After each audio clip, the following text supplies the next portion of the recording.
एक बात समझा, जिसका पढ़ने का मन कर रहा है वो क्या कर रहा है, वो पढ़ाई कर रहा है और वो क्लास के अंदर टॉप कर दे रहा है। कोई अलग चीज नहीं है, कोई नई बात नहीं है, बहुत आसान है। बट एक वो स्टूडेंट जिसका पढ़ने का मन नहीं कर रहा बट फिर भी वो अपने मन के खिलाफ जाकर, माइंड के खिलाफ जाकर पढ़ाई करता है और मार्क्स ज्यादा अच्छे नहीं भी लेके आता बट एटलीस्ट वो पढ़ाई करता है और मेहनत लगाता है। अगर तुम इतना भी कर लेते हो ना, इसका मतलब क्या है, तुम हो रियल टॉपर। ये 2-3 साल जो है तुम्हारे, उनको निकाल लो अच्छे से यार, कर लो थोड़ी सी तपस्या वाले माहौल में मेहनत। आगे फिर उसके बाद तो एक बार अगर सही डायरेक्शन में चल दिए, एक बार अगर वो क्लिक कर गया तुम्हें कि हाँ क्या बेस्ट चीज है, फिर तो यार कुछ नहीं है, फिर तो पीछे मुड़ने का कोई है। अरे भाड़ में जाए सब, हटाओ दोस्त, हटाओ इंस्टाग्राम, हटाओ स्नैपचैट जो तुम्हें डिस्ट्रैक्ट कर रहा है। अगर तुम्हें अच्छा रिजल्ट चाहिए तो अकेला रहना पड़ेगा। कैद कर लो अपने आप को एक रूम में और पढ़ाई पे फोकस करो। अभी भी वक्त है, बहुत कुछ बदला जा सकता है।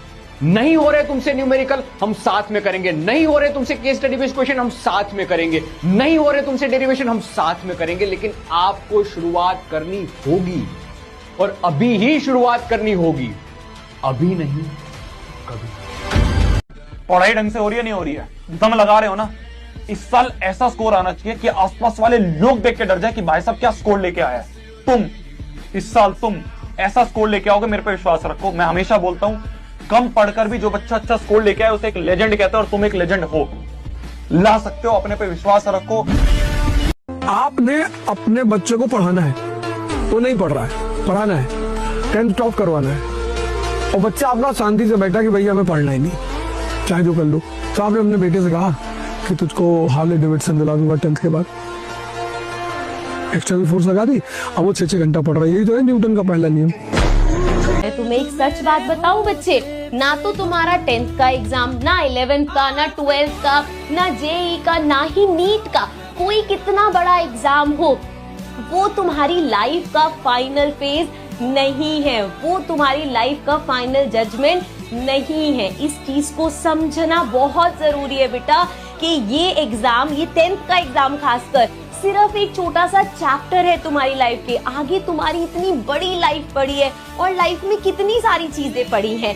ये सिर्फ एक छोटा सा चैप्टर है। ये तुम्हें ये सिखाएगा कि तुम्हें आगे लाइफ में कैसे प्रोग्रेस करना है। यार तुम्हारे प्रशांत भैया तुम्हारे साथ खड़े हैं, मैं बोल रहा हूं ये तेरी क्लास 10वीं जब तक खत्म नहीं हो जाएगी ना, तब तक ये तेरा हाथ है ना, ये पकड़ के रखूंगा यार, तेरी मदद करता रहूंगा, सिर्फ साइंस में नहीं, हर एक सब्जेक्ट। अगर चले हो नहीं कर पाओगे, तेरे पास सब कुछ है फिर भी तू हार मान रहा। तेरे पास मोबाइल है, इंटरनेट है, किताब है, दिमाग है और सबसे बड़ी चीज माँ बाप का सपना है, फिर भी तू कहता है मुझसे नहीं होगा। तो सोच वो क्या करे जिनके पास ये कुछ भी नहीं है फिर भी वो लड़ रहे। तेरे पापा सुबह से रात तक काम करते हैं, तेरी माँ अपने सपने को छोड़ के तुझ में जी रही और तू बस स्क्रॉल कर रहा। भाई अब नहीं जगा तो बहुत देर हो जाएगा।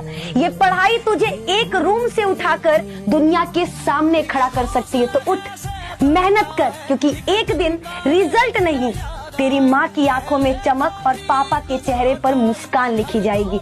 उठ और मेहनत कर, अभी भी देर नहीं हुआ है। ना बोलना शुरू करो। ना बोलना ना बहुत मुश्किल काम होता है, बट अब करना शुरू कर दो। आपके अगर घर वाले बोल रहे हैं कि बेटा ये लिया, यहाँ चले जा, वहां चले जा, किसी की शादी में जानी है, रिसेप्शन में जाना है, मना करो, मना करो।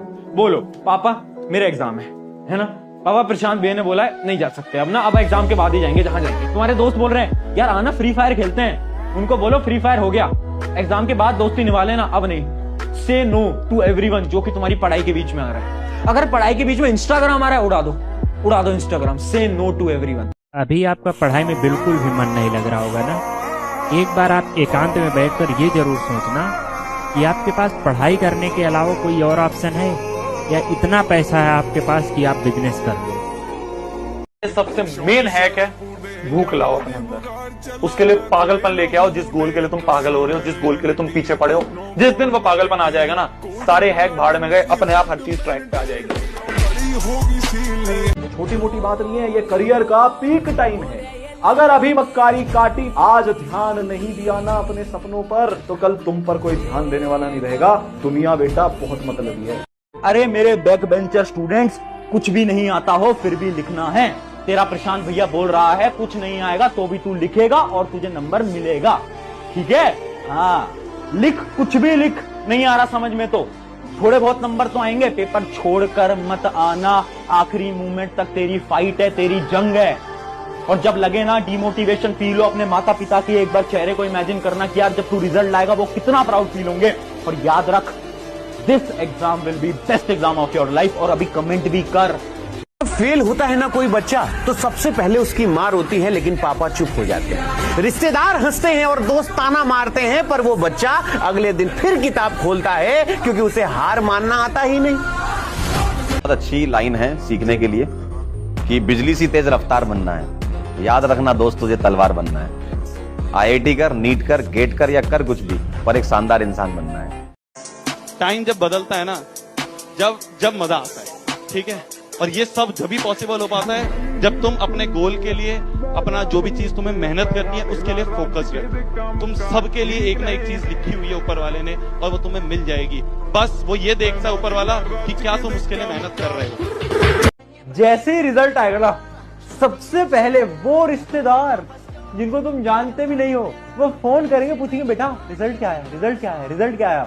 वो रिजल्ट पूछने लगेंगे। और अगर आपका रिजल्ट अच्छा आ जाता है ना, तो वही रिश्तेदार जो कि आपको जानते भी नहीं है, वो क्या बोलेंगे? वो ये बोलेंगे, अरे ये मैं तो बचपन से देख रहा हूँ इसको, जब से एकदम छोटा सा था, छोटी सी थी, तब से टॉपर थे तो क्लास के अंदर, रिजल्ट तो बहुत अच्छा आना ही था, हमें तो पता ही था, है ना? हमें तो प्राउड है, हमें तो गर्व है।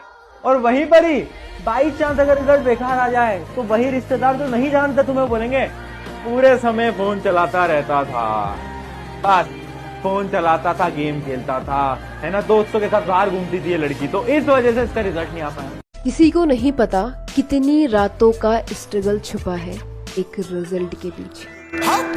कुछ लोग कहते हैं ना स्टूडेंट लाइफ इजी होती है। कैसे इजी होती है? पढ़ाई का इतना प्रेशर है, करियर का इतना प्रेशर है, वो किसी रिश्तेदार के बच्चे ने हमसे अच्छा कर लिया उसका इतना प्रेशर है, कोई जानता नहीं हमारी लाइफ के बारे में अभी क्या चल रहा है, किसी दोस्त से झगड़ा हो गया, पसंद वाली ने मना कर दिया। इजी नहीं होती है। तुम सब फाइटर हो जो इतना सब कुछ होने के बाद चेहरे पर एक मुस्कान रखकर पढ़ते जा रहे हो, जीते जा रहे हो। तुम्हें खुद से 3 सवाल पूछने पड़ेंगे और उनका अगर आंसर यस होगा, इसका यह मतलब है कि तुम अचीव कर लोगे, और अगर एक का भी आंसर नो आया यानी तुम नहीं कर पाओगे। क्वेश्चन नंबर 1, क्या तुम अगले 90 दिन के लिए अपने सारे डिस्ट्रैक्शंस को भूलकर शिद्दत से पढ़ाई कर सकते हो? यस और नो। दूसरा सवाल, क्या तुम अपने दोस्तों से कट होकर, अपनी फैमिली से कट होकर एक कमरे में बैठ के लगातार हर रोज 3 से 4 घंटे सेल्फ स्टडी कर सकते हो? यस और नो। और आखिरी क्वेश्चन, ये जो तुम्हारा सपना है ना, ये जो तुम्हारा ड्रीम है 90%, 95%, इसके पीछे का रीजन तुम्हें पता है? यानी क्या तुम्हें अपना वाई क्लियर है कि इतनी मेहनत लगानी क्यों है? अपने पेरेंट्स को प्रूव करने के लिए, अपने रिश्तेदारों को प्रूव करने के लिए, दोस्तों को प्रूव करने के लिए इतनी मेहनत क्यों करनी है तुम्हें? क्या तुम्हें रीजन पता है? यस या फिर नो। अगर इन तीनों क्वेश्चंस का आंसर यस है ना, तो सबसे पहले कमेंट में यस लिख देना, और इसका यह मतलब है कि यस इट इज पॉसिबल।